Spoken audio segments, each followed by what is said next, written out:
What's going on, y'all? This your boy Teddy B Black, man. I'm here doing I guess a recap. I'm gonna touch on the whole season pretty much here, but the recap of the Boston Celtics, um, as they got eliminated from the playoffs tonight, Game 6 of the NBA Finals. First and foremost, congratulations to Golden State and Steph Curry getting that Finals MVP, getting that championship. So I know a lot of arguments going to spark here, but I know the whole KD needed them. They needed KD thing. They needed each other to, to get those championships. And now they had one before him. They had one. But this ain't about that. Congratulations to them. And now we get into the Celtics. Anybody who knows me knows I'm a Celtics fan. I'm not gonna call myself a diehard, even though I've been a Celtics fan pretty much since I was a little kid. But I'm not gonna say a diehard because I feel like diehard fans are kind of more delusional than actual fans, which means they're gonna, no matter what happens, we'll be down 30 or 40, and they're just gonna, oh, we can still come back, and just nonsensical, without no disrespect, fans though. You know what I mean? I'm more so of the realist type of fan. Like, I can see something early on that's going to be a problem, and then I realize it's going to be a problem way before everybody else realizes it's going to be a problem. And then by the time it's a problem, everybody's acting shocked, and I'm like, yo, I've been saying this for like months now. You know what I'm saying? So, obviously, the Celtics eliminated Brooklyn in the first round with a 4-0 sweep. Got past Milwaukee in the second round, minus Chris Middleton, who was nursing a knee injury, and then beat a Miami Heat team in the Eastern Conference Finals. The last two series, the Milwaukee and Miami series, both went 7 games, in which the Celtics were very toughly battle-tested. Albeit those teams weren't at full strength, still was battle-tested, but something was happening along the way that was a real cause for concern. And the more the Celtics advanced, the more they regressed. And they started to get more and more sloppier. They started playing less and less team ball. Obviously, some guys still had these humongous performances. Al Horford in the Milwaukee series, Grant Williams in that Game 7 Milwaukee series, Tatum and Brown alternating games and stuff like that. And just snowballing from there. And then we get to the finals where obviously Golden State has a pretty hefty lead in Game 1. Boston puts on a crazy fourth quarter, scores about 40 points in the fourth quarter to come back and win that game. Golden State comes back and wins Game 2. Boston wins Game 3, and from that point on, it just has completely fallen off the rails for the Boston Celtics. So we're going to dive into what's going on here. And obviously, I'm gonna have some strong opinions here. So any Celtics fans listening, again, I feel like I'm a purist, I'm a realist. I'm not gonna be delusional about it. I just really feel like this team, we just got lucky. We got lucky going against Brooklyn, not at full strength and not having that continuity. We got lucky against Milwaukee without Chris Middleton, and we barely survived that. We got lucky against a hobbled Miami team, and we barely survived that. And now we're going against a championship caliber team in the Golden State Warriors, who's super healthy. They have an identity. They got camaraderie. They got continuity. Each thing that every team that we eliminated lacked, Golden State has plenty of. They have a bench. You know what I'm saying? Brooklyn didn't have depth. Golden State has depth. Milwaukee was missing Chris Middleton. Golden State's fully healthy. You know what I'm saying? Miami was hobbling around. Golden State's not hobbling around. You know what I mean? And this is just what I feel like we would have gotten earlier on if any of those teams was like actually full strength. So let's get into the problems. So what's going on here is we don't have a pure ball handler. That's the first thing that just jumps out at me. Obviously you want a CP3, but with that kind of money, $50 million a year and all that crazy stuff, obviously that's just not feasible. You know what I mean? Somebody like a Malcolm Brogdon comes to mind, who's a dual combo point guard. Plays strong defense. He has excellent playmaking ability, which is something the Celtics truly lack. And I'm going to get to that as well because Celtics have a ball handler on the team, but we're going to get into mentality and how that has also ruined the Celtics or whatever. So, yeah, Malcolm Brogdon would be an ideal fit for the point guard. Now, obviously, the fan bases are going to want to move Marcus Smart. They seem to be super high on Derek White. I gave Derek White a chance, and he had some good games, but at the end of the day, Derek White is very expendable. He's not a difference maker. Everything that revolves around the player being super strong on the defensive end, when it came to this series, it was non-existent. And when I see things like that, like your calling card is tenacious, ferocious, or lockdown defense, and you're easily like exposed in the series, I feel like you're expendable because this is an offensive league. Everybody's gonna need offense. You know what I'm saying? Like, it ain't just going to be like, all right, well, this is the highest scoring team in the league. We just going to shut them down. And the Celtics went about 2 to 3 months, like, really shutting people down in the regular season. But these type of teams that you play, like your Golden States, who you're going to keep running into if you do make it to the finals, or the Lakers, if they rebound and make some moves, then you have that three-headed monster.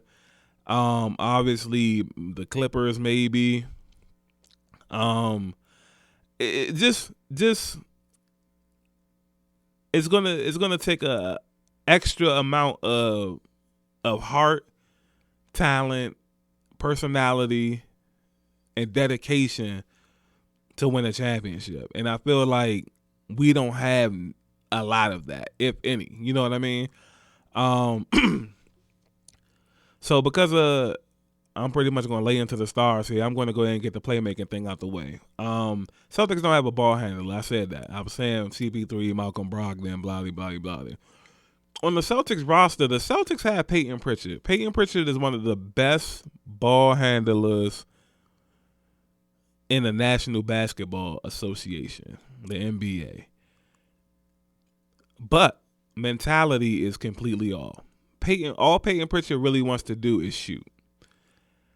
And he wasn't always like that. This Celtics team didn't play the way it's playing. They wasn't always like that. Something had to have happened that just kind of warped the mentality of this team. Because, like, you don't just go from playing sound basketball over the course of 3 months to all of a sudden you can't do anything right. They're averaging 20 turnovers a game in the finals.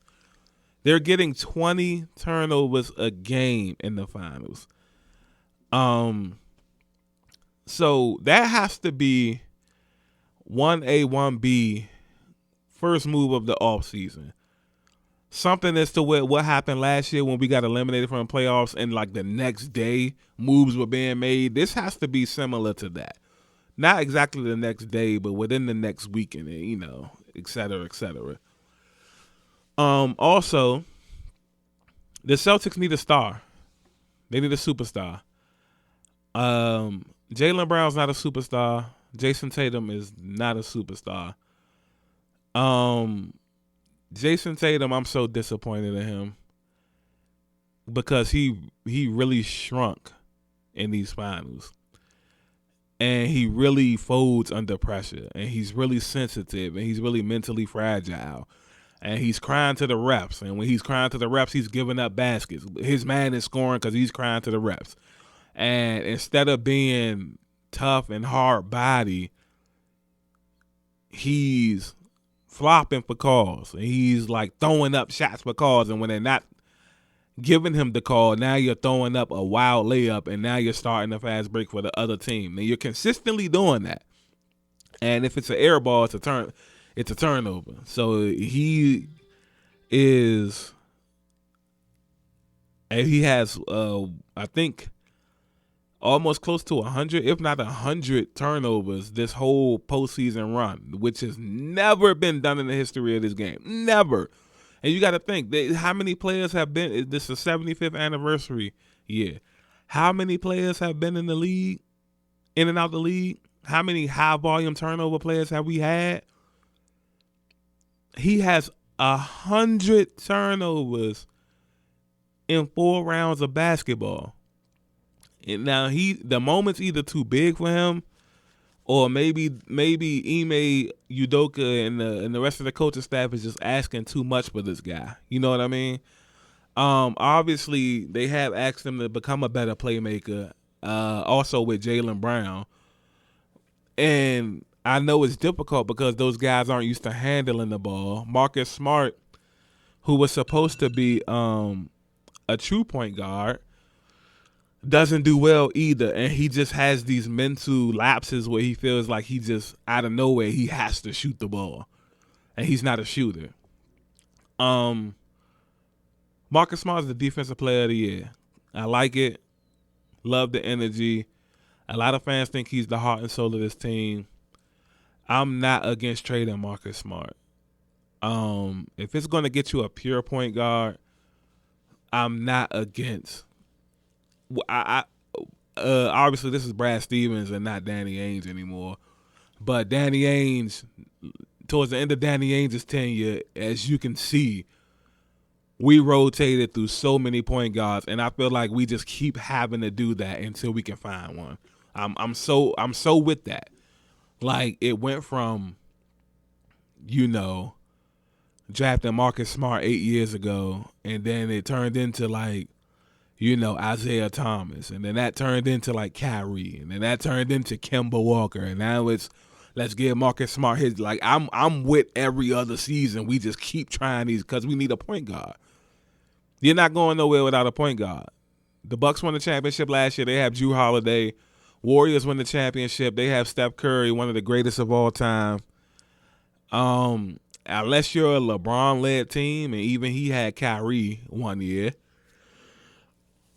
Unless you're a LeBron-led team where he's the de facto point guard because he has, like, probably the best IQ in the history of basketball, and even though he doesn't have the best handles, he has IQ, so it doesn't matter. You need a point guard, bro.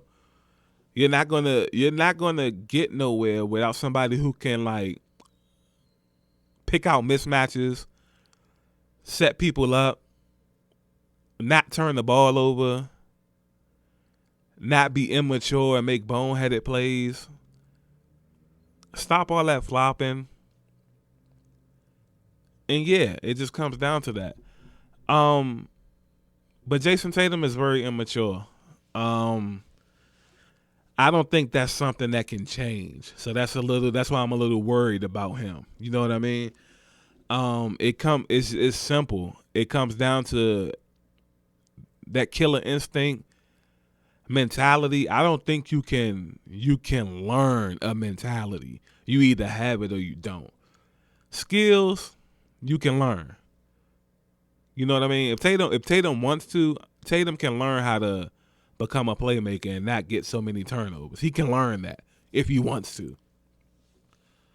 I feel like all the Kobe comparisons need to stop. All the Kevin Durant comparisons need to stop. And like I was telling my bro Eli earlier, I was saying, like, we compare him to like these guys, and we also giving Tatum an excuse that, oh, he's not in his prime yet, when we didn't afford Kobe 6-7 years to get in his prime. Kobe came out of high school and had to be Kobe. Obviously, he wasn't, but after like the first couple of years, he was.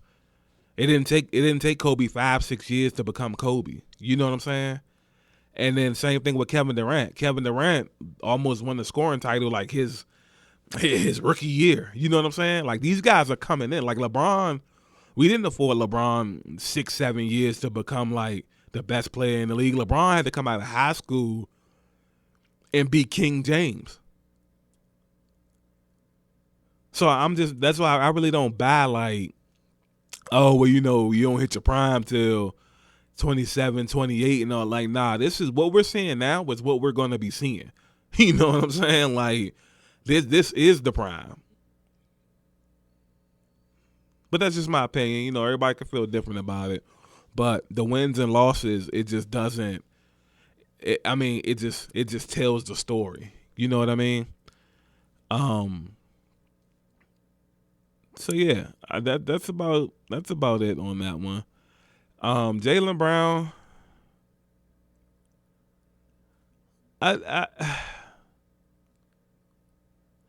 he's another one. He's just like very streaky. You know what I mean? When he's good, he's great. But then they have these times where they're just like awful and hard to watch. And that's another thing I was touching on Tatum. It's another thing is like, yeah, superstars go into slumps, but superstars kind of like figure it out.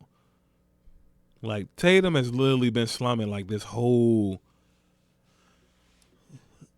finals for the most part. I know the stat line's going to look good, but when you get down 15 and 20 early and then you start scoring, I kind of like the points don't really count the same to me as they would with everybody else. Because people are going to say, oh, well, he got this and he got that.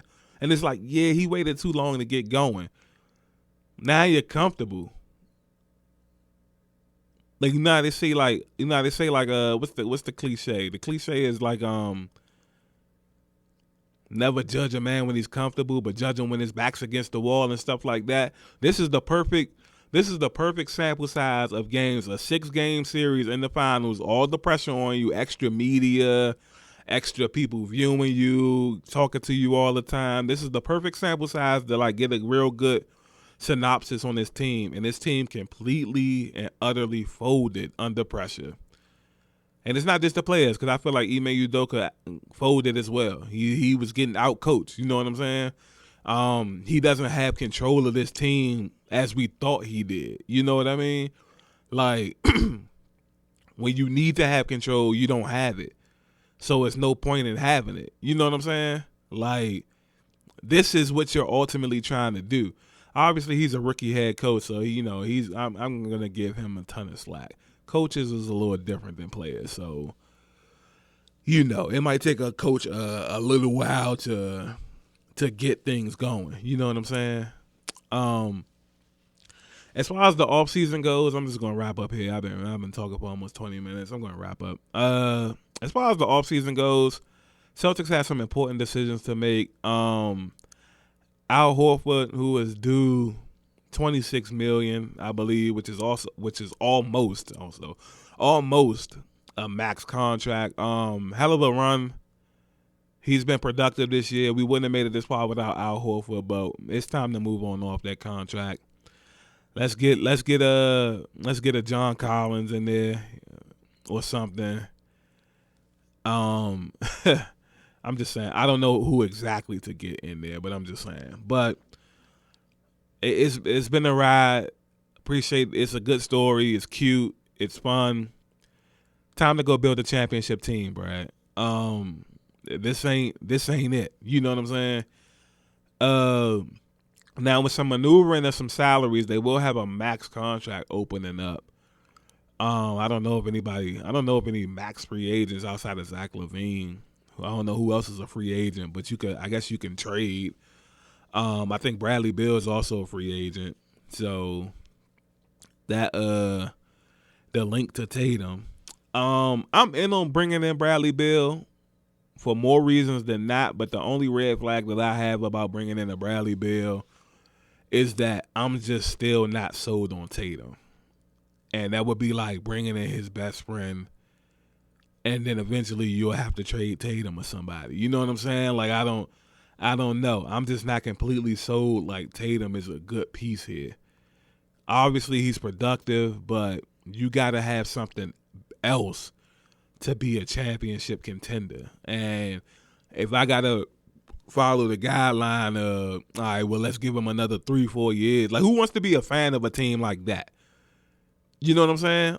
That's why it's not a lot of Timberwolves fans around. You know what I'm saying? Like all over. Who wants to be a fan? All right, well, we'll be competing by 2025, and then who knows, because these guys will be free agents. So what if they leave? Now all of that for nothing. That's why I'm so I don't be mad at like LeBron and them when they be putting together these veteran teams and trying to go for the championship. You know, obviously Golden State has they've done it the right way, but it's hard to do it that way. And Milwaukee, well, technically Milwaukee traded because Chris Middleton came from the Pistons, Drew Holiday came from the Pelicans. They drafted Giannis. PJ Tucker came from Houston, et cetera, et cetera. You just got to make those trades. You know what I'm saying? So that's what I look forward to Brad Stevens doing. And I'm going to see what kind of moves they make, because it's like it's tough to be a fan when you feel like your team isn't genuinely trying. You can say all you want to. You could talk about, this is Wabana 18. And you can say anything you want to. And I get why they do it now, because a lot of the fans just eat it up. You know what I'm saying? They delusional. They believe in everything that they saying. But watching this finals, nah, you got to change this roster.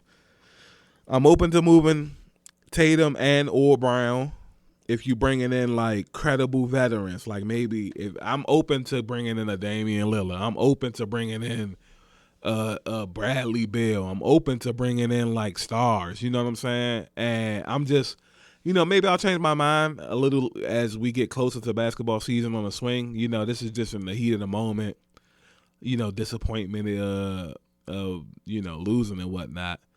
But yeah, I'm gonna wrap it up here. That's if you're a Celtics fan, I'm interested. Comment your opinion. I'm interested to know what y'all really think. You know what I'm saying? And be honest. You ain't gotta fake or have a fake perception for nobody else. Just really be honest. You know what I'm saying? But yeah, comment, like, subscribe, share. And let me know your opinions. And again, I'm going to end it with congratulations to the Golden State Warriors. Y'all deserved it. All right, y'all.